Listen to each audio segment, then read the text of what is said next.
அகிலமெங்கும் உள்ள தமிழ் நேயர்கள் அனைவருக்கும் பரம்பரை ஜோதிடர் உங்கள் மனோ பாலாஜியின் அன்பான வணக்கம்.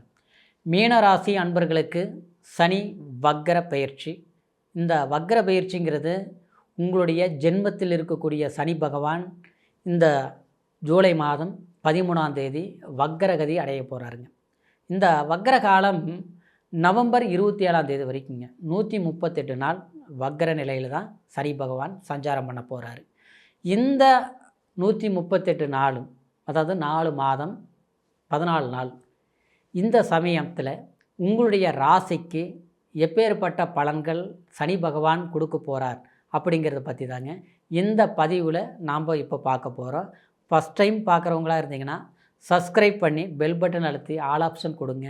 தொடர்ந்து சில பதிவுகளை பார்க்க ரொம்ப எளிமையாக இருக்கும். மீன ராசியில் பிறந்தவங்க, குரு பகவானுடைய ஆதிக்கத்தில் பிறந்தவங்க நீங்கள், உங்களுடைய யோகம், அமைப்பு, செல்வாக்கு எப்போவுமே சிறப்பை கொடுக்கக்கூடிய ஒரு ராசியான அற்புதத்தில் பிறந்தவங்க தான் மீன ராசிக்கார். ஆனால் அப்பேற்பட்ட உங்களுக்கு கடந்த காலத்தில் விரயத்தில் இருந்தது சனி, இன்றைக்கி ஜென்மத்தில் இருக்குதுங்க. இது 7.5 சனி காலம். இந்த 7.5 சனி காலங்கிறது இப்போது சமீபமாக ஒரு 3 வருஷ காலமாக இந்த ஒரு சொல்கிற அளவுக்கு உங்களுக்கு சிறப்பாக இல்லை. அப்படின்னா சில விரயங்களை சந்திச்சிருப்பீங்க, சில ஆரோக்கிய தொந்தரவுகளை அடைஞ்சிருப்பீங்க. இன்னும் சொல்லப்போனால் குடும்பத்துக்குள்ளே கூட சின்ன சின்ன விஷயங்கள் கூட பெரிய சங்கடங்களை உண்டாகிருக்கு. வெளியில் இருக்கிற பிரச்சனை நீங்கள் போனால் தீர்த்துட்டு வந்துடுவீங்க. எப்பேற்பட்ட பிரச்சனையும் ஒரு பஞ்சாயத்தா நீங்கள் போனால் முடிச்சுட்டு வந்துடுவீங்க. அங்கே தீராத பிரச்சனையாக தீர்த்து வச்சுருவீங்க. ஒரு சட்ட ரீதியில் ஒரு பிரச்சனைகளா கண்டிப்பாக நீங்கள் போனால் எது எப்படி பேசணுமோ அப்படி பேசி அந்த நியாயத்தையும் நீதியும் வாங்கி கொடுக்கக்கூடிய ஒரு திறமை உங்கள்கிட்ட இன்றைக்கும் இருக்குது. ஆனால் நமக்கு ஒரு சின்ன பிரச்சனை கூட நம்மளாலையும் தீர்த்துக்க முடியல. தீர்த்து வைக்கக்கூடிய நபர்களும் நமக்கு தீர்த்து வைக்கல. பிரச்சனை சின்னது பெருசாக்குறாங்களே தவிர, ஆனால் பெருசாக ஆகிற அளவுக்கு தடுக்க மாட்டேங்கிறாங்க. இப்படி தான் இது கிட்டத்தட்ட அதுலேயும் இது ஒரு 6-7 மாத காலமாக உங்களுக்கு அதிகமாக இந்த மாதிரி தொந்தரவுகள் அனுபவிச்சிட்ருக்கிறீங்க. அது மட்டும் கிடையாதுங்க, பணம் விஷயத்தில் சும்மா சொல்லக்கூடாதுங்க. அப்படியே தண்ணி மாதிரி கரையும் பணம். எவ்வளோ வந்தாலும் வாங்கிறது தெரியுது, எந்த பக்கம் போகுதுன்னு தெரியாது. இப்படி செலவுகள் ஒரு பக்கம். இன்னொன்று பக்கம் வேலையில் சிலருக்கு அந்த வேலையில் போய் நிம்மதியாக செய்ய முடியல. அந்த அளவுக்கு அங்கே தொந்தரவுகள் இருக்கும். அந்த தொந்தரவுகள்னால் எப்படியாவது ஒன்று நாம் இத்தனை வருஷம் போராடி வேலை செஞ்சுட்டோம், நாம் ஏன் விட்டுட்டு போகணும்? நேற்று வந்தவங்கெல்லாம் ஒவ்வொரு டிஸ்டர்ப் பண்ணி ஒவ்வொரு கஷ்டத்தை கொடுத்து இன்றைக்கி அவங்க நல்ல பேர் வாங்கிறதுக்கு நம்மளை சிக்க வச்சிட்ருக்கிறாங்க. அது நம்மளுடைய தலைமை கண்டுக்காமல் இருக்கிறாங்க. இதனால் நாம் என்ன பண்ணுறது, நம்ம வேலையை நம்ம செஞ்சிட்ருக்கலாம் அப்படின்னு பொறுத்து போய் வேலை செய்கிறவங்க சிலர். இன்னும் சிலரெல்லாம் மீனராசிக்காரரு இப்படியேப்பட்ட வேலையே எனக்கு வேண்டாம், தன்மானத்திலேருந்து நான் வேலை செய்ய வேண்டிய அவசியம் இல்லை, நேற்று வந்தவங்களுக்கு கிடைக்கக்கூடிய மதிப்பு மரியாதை நமக்கு இல்லை, அப்புறம் எதுக்கு இந்த வேலை அப்படின்னு ஓதறி தள்ளிட்டு வந்தவங்க ரொம்ப பேர் மீனராசிக்கார். ஏன்னா உங்களை பொறுத்த வரைக்கும் எது எப்படினாலும் எல்லாமே சரியாக இருக்குன்னு நினைக்கக்கூடியவங்க. ஏன்னா நீங்கள் யாரையும் கஷ்டப்படுத்த மாட்டீங்க, ஆனால் நம்மளை கஷ்டப்படுத்தும் போது அதை பார்த்துட்டு ஒன்று கேள்வியாவது கேட்பீங்க, இல்லையா வச்சு போன்ட்டு விட்டுட்டு ஓரமாக வந்துகிட்டே இருப்பீங்க. இருந்த மாதிரி இதில் இல்லை என்னென்னா, வீரியத்துக்காக ஒவ்வொரு விஷயங்களும் நீங்கள் நேர்மையாக செஞ்சாலும் ஆனால் ஏதோ ஒரு விதத்தில் உங்களுக்கு அது நஷ்டமாக போயிட்டுருக்குதுங்க. இந்த நஷ்டத்தை சரி கட்டுறதுக்கு சில முயற்சி எடுத்தால் நம்மளேனோ பெரிய குற்றவாளியை பார்ப்பாங்க. வீட்டில் இருக்கிறவங்களும் அப்படியே தான் பார்ப்பாங்க. ஊருக்கெல்லாம் உபதேசம் பண்ணுறீங்க, நல்லது பண்ணுறீங்க, ஆனால் குடும்பத்தை பற்றி கண்டுக்க மாட்டேங்கிறீங்க.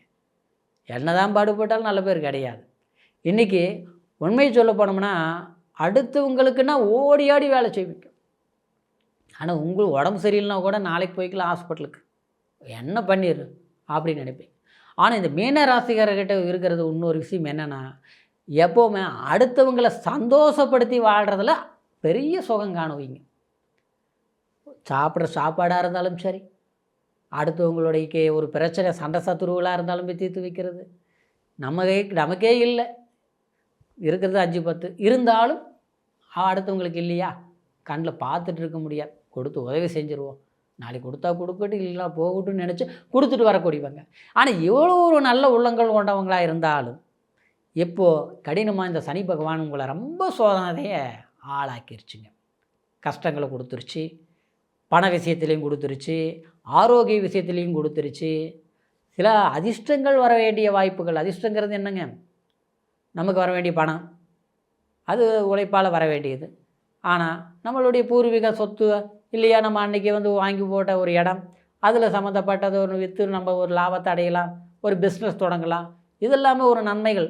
அந்த மாதிரி வாய்ப்புகள் வந்தால் நமக்கு சாதகமாக இருக்குமே அப்படின்ட்டு அதையே வச்சு நீங்கள் போராடினாலும் எதுவுமே கை கேட்டது வாய் கேட்டல. அது பழமொழி சொல்லுவாங்க இல்லையா, 99 ஓகேங்க, 1% ஃபெயிலர், எல்லாம் முடிஞ்சு போச்சு. அந்த 99 0 ஆகி போச்சு.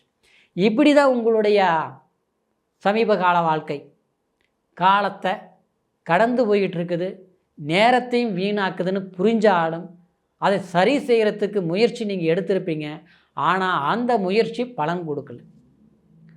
இப்படி இருந்த சூழ்நிலையில் இந்த ஜூலை மாதம் 13ஆம் தேதி, அதாவது ஆனி மாதம் 29ஆம் தேதி சனி பகவான் வக்ர அடைய போகிறார்.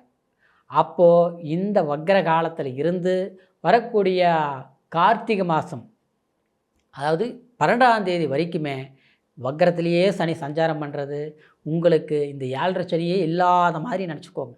அப்போ நீங்கள் என்ன பண்ணலாம், நேராக போய் திருநள்ளாறு போயிட்டு வாங்க. பக்கமாக இருந்ததுன்னா, சந்தர்ப்பம் இருந்ததுன்னா. தூரமாக இருக்கிறேங்க, நாம் எங்கே திருநள்ளாறு போகிறது, ஒன்றும் தப்பு இல்லை. வீட்லேயே நல்லெண்ணெய் தீபம் ஏற்றுங்க. சனிக்கிழமை நாளில் காலையில் குளிச்சுட்டு சாமி ரூமுக்கு போய் ஒரு நல்லெண்ணெய் தீபம் உயர்த்தி மனசார சனி பகவானே காப்பாற்று, கரெக்டாக நல்லது நடக்கணும்னு நினச்சி நீங்கள் அது கரெக்டாக, அதாவது ஜூலை மாதம் 13ஆம் தேதி சனிக்கிழமை ஆனால் அதிலிருந்து கும்பிடுங்க.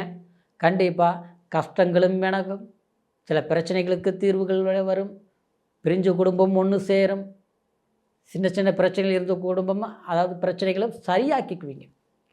அதே நேரத்தில் ஆரோக்கியம், ஒரு 60-70 வயசாகி போச்சுங்க, என்னால் ஒன்றும் பண்ண முடியல, உடம்பு சரியில்லாமல் இருக்குது, ஆனால் நான் உழைச்சி ஆகணும், நான் சும்மா இருக்க மாட்டேன், ஆனால் எனக்கு பிரச்சனைகள் இருக்குது. சிறு வயதிலிருந்து கஷ்டப்பட்டாலும் எல்லாம் சம்பாரித்ததெல்லாம் எப்படி ஆயிடுச்சு. ஆனால் என் வாரிசுகளை இன்றைக்கி அவங்கள நான் ஒரு கரை சேர்க்க வேண்டிய பொறுப்பில் இருக்கிறேன். ஆனால் வயசாயிடுச்சு, பலம் இல்லை, உடம்புல தெம்பு இல்லை, ஆனால் ஏதாவது ஒரு வழியில் நான் சாதிச்சு காட்டணும்னு நான் முயற்சி பண்ணுறேங்க. ஆனால் நான் என்ன யாரும் புரிஞ்சிக்க மாட்டேங்கிறாங்க. வாய்ப்புகளே அதுக்கு தகுந்த மாதிரி என்னை எல்லோரும் மற்றவங்க ஏமாற்றிட்டாங்க, ஏமாளி ஆகிட்டேன், ஆனால் இதிலிருந்து நான் மீண்டு வர முடியுமா அப்படின்னு கேள்வி கேட்டுருக்கக்கூடிய மீனராசி அன்பர்களுக்கு ஆரோக்கியம் நல்லா இருக்கும். உங்களுடைய வாழ்க்கையில் நீங்களும் சம்பாரித்து ஒரு சாதனையாளராக வளம் வர வேண்டிய ஒரு வாய்ப்புகள் இருக்கிறதுனால சனி பகவான் வழிபாடு செய்து, சனி பிரதோஷ நாள்லேயும் அதே மாதிரி சனிக்கிழமை நாளையும் காகத்துக்கு அன்னம் விட்டு சனீஸ்வரர் கோயிலுக்கு போய் வழிபாடு செய்துட்டு வாங்க. முடியாத பட்சத்துக்கு வீட்டில் வழிபாடு செய்யுங்க. உங்களுடைய கஷ்டங்களையும் கண்டிப்பாக சனி பகவான் நிவர்த்தி செய்து அவர் யோகத்தையும் அதிர்ஷ்டத்தையும் சனி வக்ர காலத்தில் கண்டிப்பாக கொடுப்பார். சரிங்களா?